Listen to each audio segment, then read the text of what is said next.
Prevention Month, dapat lang bigyang pugay ang ating magigiting na mga bumbero. Paano ba nila ginagampanan ang araw-araw nilang tungkulin sa kabila ng peligroso nilang trabaho? Balitang hatid ni Von Aquino. Round the clock kung magbantay at magtrabaho ang ating mga bumbero. Umaga man o gabi, maliit man o naglalagablab ang apoy, lagi silang handang sumaklolo. Nagtungo kami sa Sampaloc Fire Station at kinumusta namin ang kalagayan ng ating mga bumbero. Una naming sinilip ang kanilang quarters kung saan sila nagpapahinga at naka-standby sakaling magkasunog. Para sa mga graveyard shift na bumbero, mahalaga raw na may sapat silang tulog sa araw. Ano kalaga yung disiplina, sir, sa pagtulog lalo na graveyard shift po kayo? Mahalaga pong yung disiplina, ma'am, kasi pagka sa gwardiyahan po, may oras po kami. Pag nakatulog naman kami ng hapon, at least may baon kami pag nagtatrabaho kami. Iba rin daw ang pagresponde kapag gabi dahil tulog ang karamihan. Kailangan mas mabilis ang kanilang kilos upang mapigilan ang paglaki ng anumang sunog. Sinubukan namin ang bilis nila sa pagtugon sakaling may sunog sa pamamagitan ng isang reenactment. At sa loob lamang ng 2 minuto, hello sa Sampaloc Fire, magandang gabi po. Station. Okay po. Okay po.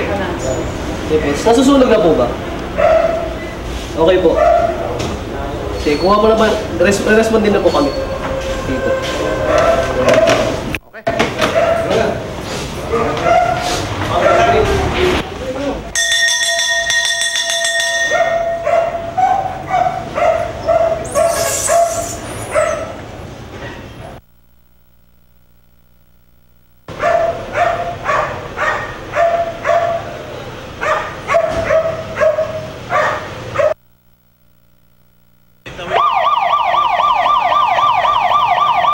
agad silang nakasakay sa fire truck upang rumisponde. Kahirap magbihis, sir, nitong mga gears na yun. Actually, hindi siya kasi naman ganun kahirap as long as alam mo yung principle ng ano yung mauuna, ano yung susunod. Most of the time talaga matataranta ka, pero yun nga, presence of mind naman kasi yung kailangan eh.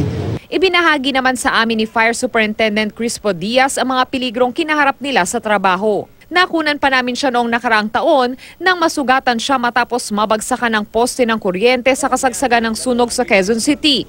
Matatanda ang isang fire volunteer pa ang napahandusay matapos ding madali ng kawad ng kuryente. 3 bisis yun short circuit, nag-spark.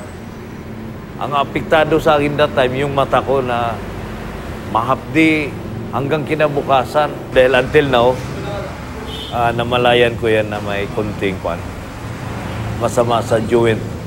So minsan, inaano ko lang through exercise.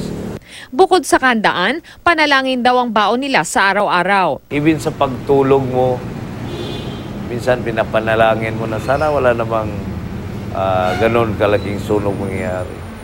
At ngayong Fire Prevention Month, hangad daw nila na mas pagtuunan pa ng pansin ng publiko ang pag-iingat laban sa sunog. Higit sa pag-iingat sa ari-arian, mas mahalaga pa rin daw ang mapag-ingatan ng buhay. Von Aquino, GMA News.